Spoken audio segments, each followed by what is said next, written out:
Good evening here on the Central Riverhawks YouTube channel. I'm Joel McCall, visiting now with Mitch Olson. He is the head coach for the Central Riverhawks football team.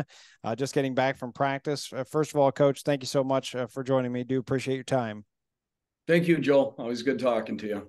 Riverhawks are 3-1 now and 1-1 in the MVC after last Friday's heartbreaking loss, 29-28, I believe is how I claimed it on Twitter, is that it was a heartbreaking loss, and I'm sure it was for you and the boys. But boy, it started off so good that you had a 16-play drive to start the game and led 6-0 after Alvarado to Meyer for 9 yards. And, that in itself, the first drive of the game, I thought, boy, if you guys can continue doing that throughout the game, you're going to be in great shape. Ran the ball well, got a good throw at the end for a touchdown.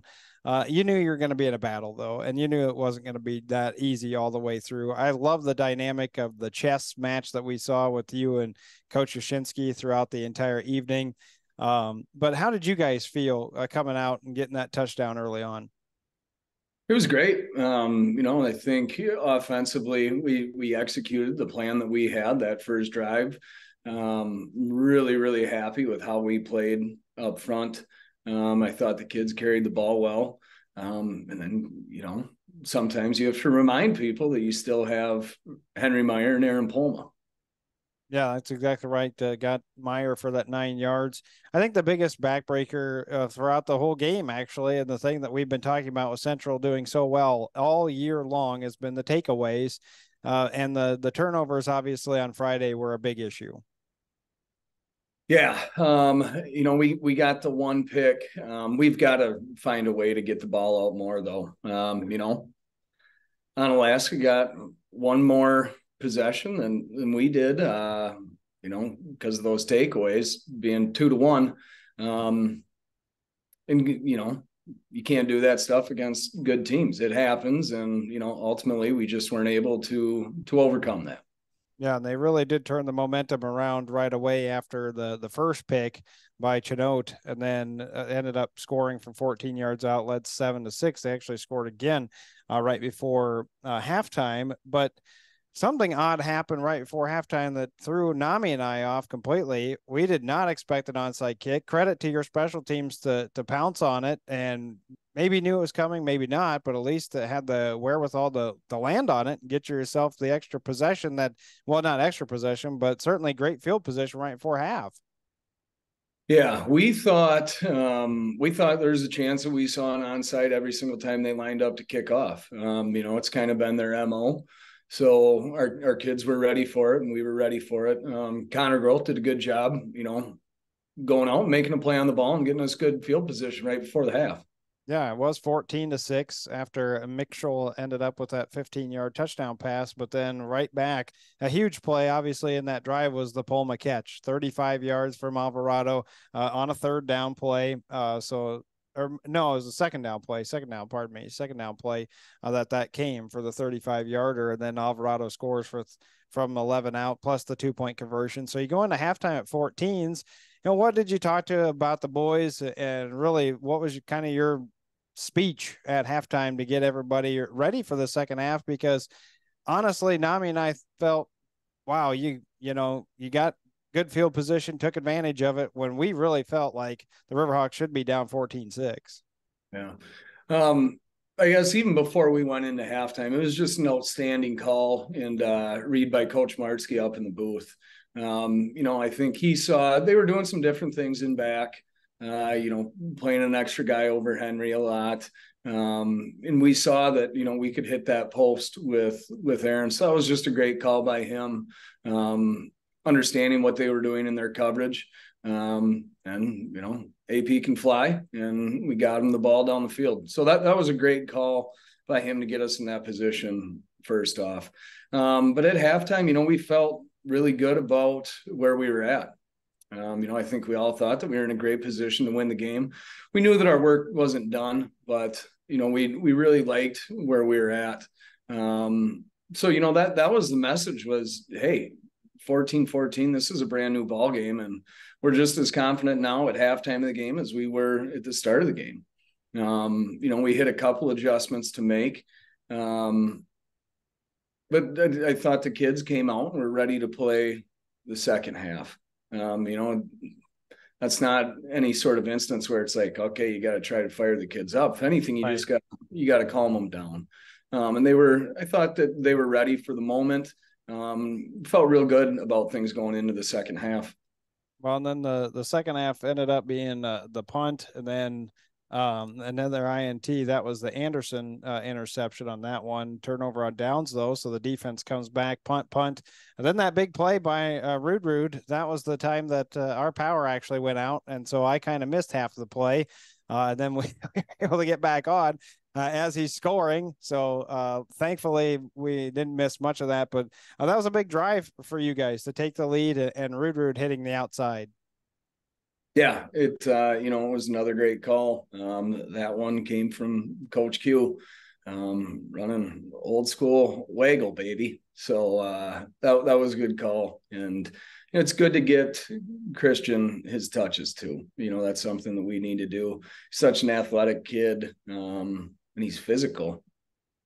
Yeah, he sure is. And again, well, and then right back though, that 72-yarder by from Skifton to Mitchell, then ended up tying it at 21s. And then you mentioned it, the big interception by Hardy. What a play he made. He jumped that route and he just read it perfectly. Yeah. Earlier in the year, he had been struggling with his drops and his coverage a little bit. And to his credit, he's worked his butt off at it. He knew where he needed to be, and he knew the potential routes that were going to be in that area, and he just made a great play, and the opportunity presented itself, and he took advantage of it. So it was good to see. I'm happy for Antoine. I thought that this was his best game that he played. He was really good on Friday night. Yeah, he was. And then so that ended up with upon catching what was an unbelievable throw by Alvarado. I could not believe it even fit in there. And in fact, I second guessed my call. Originally, I called it a touchdown. I reversed that to an interception, went back to being a touchdown after we figured out that Caden had actually caught it because there was such a small window. That was an unbelievable throw by Alvarado. Yeah, that was a heck of a throw and a catch. And I think that, that just shows Jude Alvarado's athleticism and skill set a little bit. To be rolling out to the left, not necessarily having a ton of time, getting his body squared back around and throwing a dart to Caden. So that was good. And you not being able to tell that was a touchdown, that's probably a little bit on Caden Apon just because he's so stoic. So maybe next time we'll see if we can get him to spike the ball or something. Just hold it up in the air for me, at least something. That'll be good. We gotta do something. We gotta work on his celebrations. Yeah, I just and the defender had slipped down, so I thought maybe he'd grab that, and then with 4 minutes left, and Onalaska did score. I think it was 8 plays. There was several penalties in there too. A couple of them on them, a couple of them on you. Then end up being the 9-yard touchdown to Skemp, plus then the 2-point conversion, which was a heck of a throw and catch by Skemp because the coverage was there. I actually saw a different angle of it later on, and it wasn't like Leo was completely out of place. No, he was in great position. That's a good football team with good athletes, and sometimes they're going to make those plays. Like Leo played a great game, thought all game long, and he was in good position there. He may have tipped it. I don't know. It looks like on film, maybe he got a finger on it, but it's a game of inches, I guess. Yeah, that's for sure. I didn't see that off of, I can't remember who it was. I think it was somebody from the Tribune had the other shot that I was able to see. So then they end up losing 29-28. That obviously in itself is a difficult loss, no matter who the team is. Obviously, it's a bigger one when it's on Alaska because of the rivalry and everything else and what I've heard about and from basketball season and everything. I know it had to be deflating for the boys. How did you try to talk to them? Not necessarily on Friday because emotions are crazy after a game. I understand that. And it might be kind of hard to reflect at that time. How about now? How was things today for practice, and how can you get the guys to just completely erase what happened Friday and move on to Baraboo? The thing about these kids, and we did talk about it after the game, in adverse times like that, it's a time when the team needs to come together. And they did that. And, um, coming into practice, and even, we're teachers and they're high school kids. So Right. you see the kids during the day. I got the kids in class. I see them in the hall. And yes, last Friday was challenging, but we know that there's still more in front of us. So we never really had the feeling from our guys like, hey, we're not going to be able to bounce back from, a heartbreaker. I just don't think that's really in the makeup of who these kids are. So a lot of times it is challenging, and you think, as a coach, you got to do something to make sure that they're still in a good headspace, that they don't let this snowball into a bad week of practice and playing poorly on Friday. And, just the attitudes that showed up today throughout our 8-period school day and in through practice. And we've come to terms with the loss. We've accepted it. But we also know that we have a lot of football in front of us. And it doesn't take away from what can still be a wildly successful season. And we know the task at hand with Baraboo. That's a very good football team, and we'll have to play our best football if we're going to beat them. Yeah, they're at 3-1, same record as you. They defeated Holman 23-14. I started looking at some of the statistics because it sounds like, we might have a shot to be there. I think we will be. We might have to do things a little differently on our end for the YouTube channel, but overall, I believe that we are pretty well set that we're wanting to be there. Boy, they've run the ball a lot. I believe when I saw their statistics, they about 150 yards passing, and that's all for the year. And I believe one touchdown, maybe one interception, and that's about it. They are a ground and pound team, coach, which we've talked about your defensive front, which I thought played excellent against Onalaska too. That could really help you and benefit you to face a ground and pound team. Now, however, it looks like they have a running back by committee. So I don't know how their formations are and how they try to confuse you, but certainly they are definitely going to run the ball.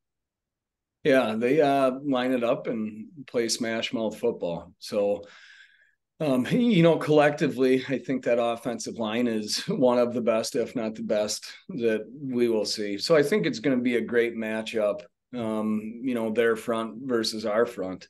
So we like that, and it'll be a good test. It'll be a little different from what we saw last week with Skifton and Onalaska and them throwing the ball around.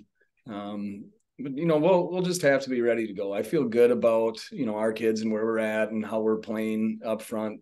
So I'm optimistic that we can play well against a team that runs the ball really well. How about defensive wise then? Because I didn't get a chance to even look at their defensive stats or how many takeaways they have and all that. What have you seen on film, maybe of Baraboo on the defensive side? Yeah, they've got some really talented kids. They've got a Division I kid going to Northern Illinois. He's 6'7", 225, just a really, really good athlete. He also plays left tackle for him. And then they've got another just stud high school football player, number 69. He's a bigger kid, 6'4", 265, more of a road grader. He's going to be, I think he's a D2 offensive tackle, but he's also a very good defensive football player for him. I think those are probably their best two players on defense. Their strength is going to be the defensive front again. So we've just got to stay sound to what we do and make sure communication is good up front, and get those guys blocked up. Right. Yep. And don't let them sneak through and make sure Alvarado's got some time because certainly you have the weapons on the outside if you are going to throw. That always are good matchups. It was even against Onalaska last week with Pulma and Meyer. Well, you know where I'm going, Coach. Keys. I'm going to ask you. It's that time. Well, I've been thinking about this one long and hard, and I think we need to maybe kick some field goals. No, I don't think that's going to help you. Probably Um, 6. we will have to be very good against their run game. in what they do offensively. That running back, number 17, is a big kid. He's a physical downhill runner. We need to make sure that we get as many hats to him as possible. Then we've just got to be really disciplined. The quarterback runs the ball just as much as the running back. And similar to us, if kids are staring in the offensive backfield, they're going to get messed up because of all the misdirection that they have going on back there. So defensively, in particular at linebacker, we just need to be really disciplined with our eyes and read plays well. I haven't talked about turnovers yet, so we should probably do that. We need to figure out a way to take the ball away from them, and then we need to hang on to it on offense. Sounds good. That's what I was really looking forward to, is the other stuff, not so much the turnovers, because I knew that was coming. But well, I'm looking forward to it. Coach Olson, I always appreciate your time. I'll be emailing you for starters later in the week, as I always do. And hopefully we're there. It sounds like we are planning on being there. So I'm excited for Friday night. Best of luck to you and the boys. Looking forward to covering another Riverhawk football game. Thanks, Joel. It'll be good to see you in Baraboo. We do have others going on this week. I'm going to keep Olson on the line just for a second longer because, make him uncomfortable just standing there or staring at his computer for a moment. We do have volleyball coming up, though. I do want to make mention of that we do have the home match against Sparta. That's coming up on Tuesday. And then we also have the road match against Logan on Thursday. Tomorrow, of course, because it's a home match, we'll start it at 5:30. That'll be the VR followed by the varsity. At Logan, we will not cover the VR unless we're like really in setup and everything's ready to go by like 6:30. You might get the tail end of it, but we'll certainly have the play-by-play of the varsity match. Hopefully we'll have some more interviews. I know Nami's got kids lined up constantly. You can see more of those as those already been posted. And for Coach Olson, I'm Joel McCall. Thank you so much for tuning in here on the Central Riverhawks YouTube channel.